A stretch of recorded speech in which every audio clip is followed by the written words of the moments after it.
Riley was 9 years old the first time he sat on Mr. Jerry's porch and ate a popsicle while the summer sun dipped behind the oak trees. He laughed. He was safe. He was happy. He had no idea that the man sitting next to him, a man his parents trusted, a man the whole neighborhood trusted, was already watching him, already choosing him. And by the time the people who loved Riley most realized what had been happening right under their roof, the damage had already been done. The kind of damage that doesn't heal in weeks or months. The kind that follows a child quietly into adulthood, whispering in the dark. Before we begin, let me know in the comment where you're watching from. We'd love to hear from you, and your support helps this story reach more people who need to hear it. And if you're new here, click on the subscribe button so you never miss any of our upcoming videos. What you are about to hear is not a story from a faraway place, and it is not a story about a stranger in a dark alley. This is a story about a Sunday afternoon in a quiet American suburb. It is about a backyard barbecue, lemonade, children running through a sprinkler, and a man that every parent on the block thought they knew. This is the story of Riley Caldwell, a boy who trusted the wrong person, and of the long, painful road that followed. And this story is a warning, because what happened to Riley is not rare. It happens in neighborhoods just like yours. It happens to children just like the ones you love. And it almost always begins with trust. Riley Caldwell grew up in a small town called Heron Falls, Ohio, the kind of town where people still leave their front doors unlocked during the day and know their neighbors by first name. His mother, Diane, worked as a school librarian. His father, Thomas, was a project manager at a local construction company.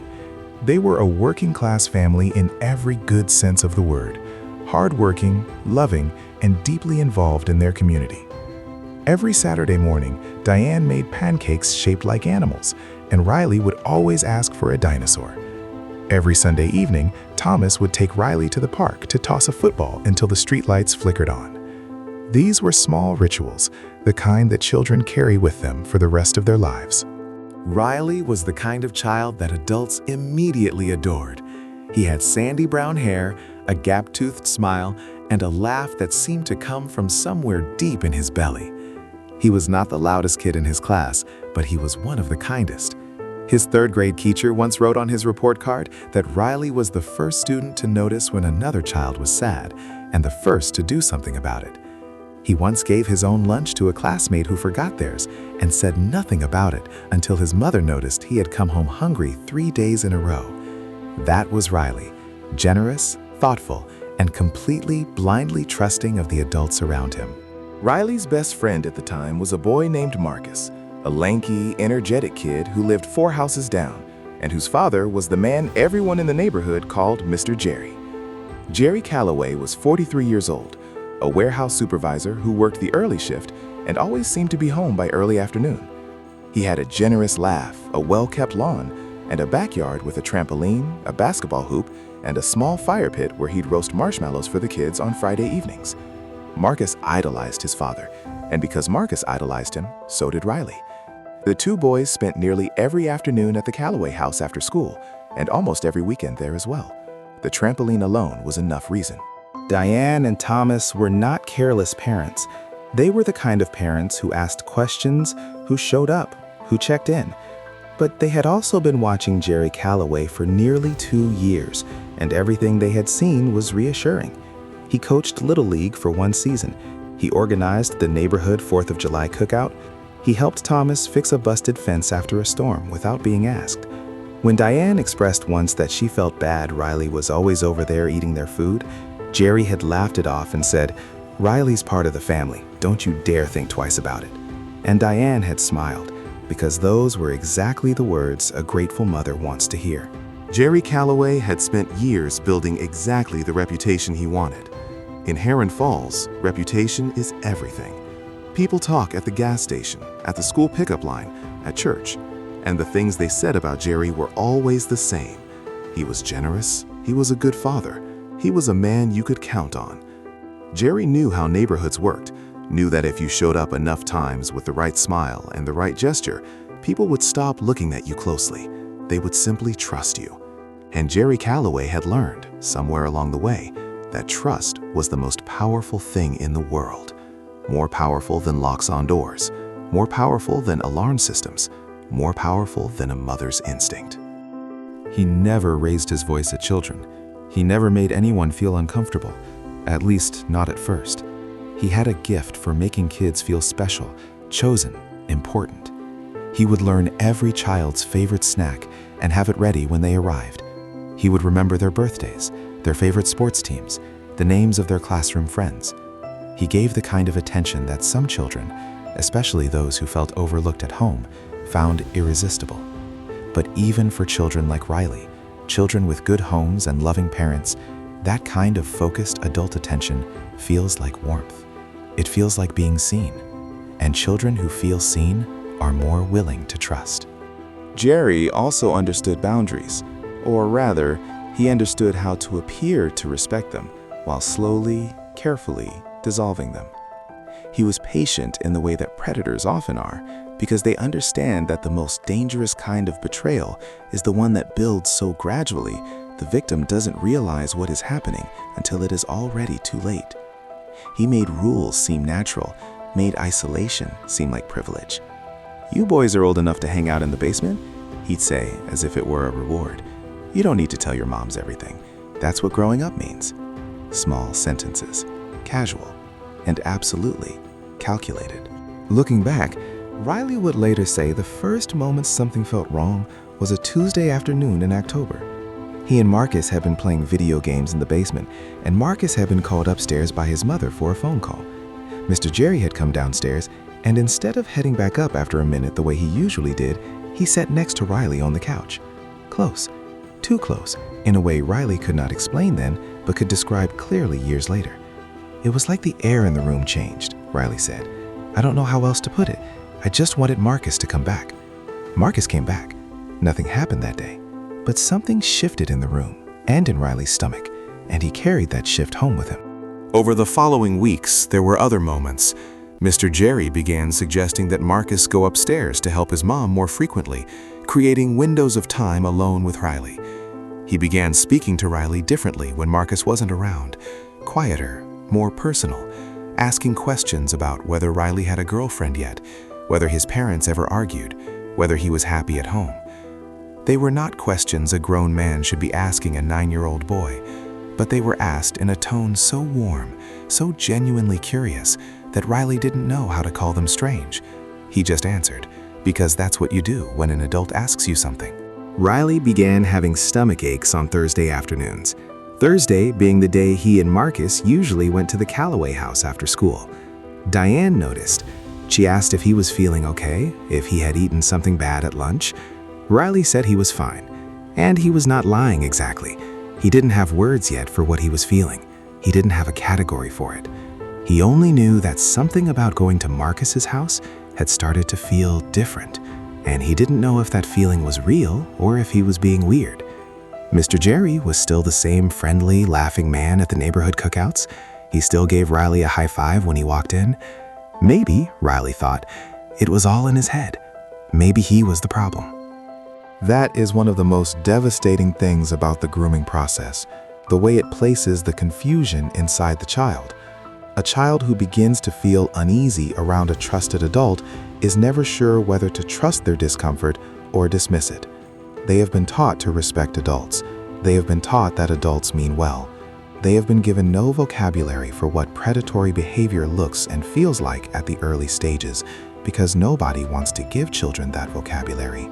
And so children like Riley go quiet. They carry the confusion alone. They tell themselves it's nothing, and the adults who love them have no idea what is growing in the silence. If you believe stories like Riley's deserve to be told, because awareness protects children, because silence only helps people like Mr. Jerry, please hit the like button right now. Help this story reach more parents, more teachers, more people who need to hear it. You never know whose child you might be protecting by sharing this video. Now, let's continue. It was a Saturday in February, cold enough that the boys had been playing inside all afternoon. Marcus's mother had taken his younger sister to a birthday party. The house was quiet. At some point, Marcus fell asleep on the couch upstairs, exhausted from staying up too late the night before. And that was the moment Mr. Jerry had been patiently waiting for. Riley later described that afternoon with the careful, measured language of someone who had spent years in therapy learning how to say it without falling apart. He didn't use dramatic words. He didn't need to. The facts were enough. He was 9 years old. He was alone with an adult he had been taught to trust. And that trust was violated in a way that a 9-year-old brain cannot fully process, cannot name, and cannot undo. Ask yourself something right now. How would you feel if this were your child? If the person sitting in that basement were someone who had eaten dinner at your table, who had helped your child with his bike chain, who had called your son part of the family? How would it feel to know that while you trusted completely, while you went about your Saturday completely unaware, your child was being failed by every adult in the room, except the one who should have been protecting him? Sit with that feeling for a moment, because Diane and Thomas Caldwell will sit with it for the rest of their lives. Riley walked home that evening in the cold. Diane called out from the kitchen that dinner would be ready in 20 minutes. She would say later that he seemed quiet, but she had assumed he was tired. He ate half his food, asked to be excused, and went upstairs. She heard his bedroom door click shut. She thought nothing of it. Children have quiet nights. Riley lay in his bed that night staring at the ceiling, and something in him, some part of the open, laughing, generous child he had been, went very still. Not loud still, not visibly broken, just still. The way a light goes off in a room, and the room looks almost the same in the dark. In the weeks that followed, the changes were gradual, but accumulating. Riley stopped asking to go to Marcus's house. He said he was just tired of it, that he wanted to try new things. He became irritable in ways he had never been before, snapping at his mother over small things, retreating to his room for hours. His grades dropped slightly. His teacher noted that he had become withdrawn in class. Diane brought him to their family doctor, who suggested it might be anxiety, perhaps a phase, perhaps early adolescence hitting early. She was given pamphlets. She was told to watch for signs. Nobody asked the right questions, because nobody knew what the right questions were. Riley carried the secret for 4 months. 4 months of nightmares he didn't describe. 4 months of flinching when any adult male came too close. 4 months of looking at his parents at the dinner table and feeling a strange, crushing shame, not because he had done anything wrong, but because shame is one of the cruelest tricks abuse plays on children. It makes the victim feel complicit. It makes the child believe on some wordless level that they are dirty, that they caused it, that telling would only make everything worse. Mr. Jerry had said words to that effect, quietly at the end of that afternoon. Not a threat exactly, just a suggestion. This is between us. And a frightened child heard that as a law. The truth began to surface in June, 4 months after that February afternoon, in a way nobody had planned. Riley's school had brought in a counselor for a week-long mental health awareness program. One of the sessions involved an exercise where children were asked to draw something that made them feel safe and something that made them feel unsafe. It was a deceptively simple activity for a room full of elementary-aged children. Most drew thunderstorms or the dark for the unsafe image. Riley stared at his paper for a long time. Then he drew a basement. When the counselor, a woman named Miss Tanner, sat with him afterward and asked gently about the drawing, Riley did not speak for several minutes. Then, very quietly, he said, "Something happened to me at my friend's house." Miss Tanner was trained in exactly this kind of disclosure. She did not gasp. She did not flood him with questions. She said, "Thank you for telling me that, Riley. You did the right thing." She notified the school principal immediately, who contacted the appropriate authorities, and by that evening, Diane and Thomas Caldwell were sitting in a small room at the County Department of Children's Services with a social worker and a detective. Diane would later describe that meeting as the moment her world split in two, a before and an after, with nothing in between except a single sentence from a woman she had never met before. Your son has disclosed that he was sexually abused by an adult male in your community. Thomas drove home that night in complete silence. Diane sat in the passenger seat with her hands folded in her lap, so tightly that her knuckles went white. Neither of them spoke until they pulled into the driveway, and then Thomas turned off the engine and pressed his forehead against the steering wheel and made a sound that Diane had never heard from him in 17 years of marriage. It was not a cry exactly. It was something heavier than that. "He was in my house," Thomas said. "He was in my house, and I let it happen." Diane put her hand on his arm and said nothing, because there were no words for that moment. There are never words for that moment. In the weeks that followed, detectives from the Heron Falls Police Department, in coordination with the County Sheriff's Office and a Child Advocacy Center, conducted a formal forensic interview with Riley. These interviews are handled by specially trained professionals who know how to speak with children in ways that are neither leading nor traumatizing. Riley, with the patience and support of his interviewer, described what had happened in the Callaway basement on that February afternoon in clear, consistent, credible detail. The detectives were experienced enough to know when a child's account is genuine. This account was unquestionable. A search warrant was issued for the Callaway residence. When investigators entered the home, they found evidence on Jerry Callaway's personal computer and phone that confirmed not only what had happened to Riley, but suggested that Riley may not have been the first child Jerry had targeted. Forensic specialists recovered deleted files, communications, and materials that painted a detailed picture of a man who had spent years cultivating access to children and the trust of their families.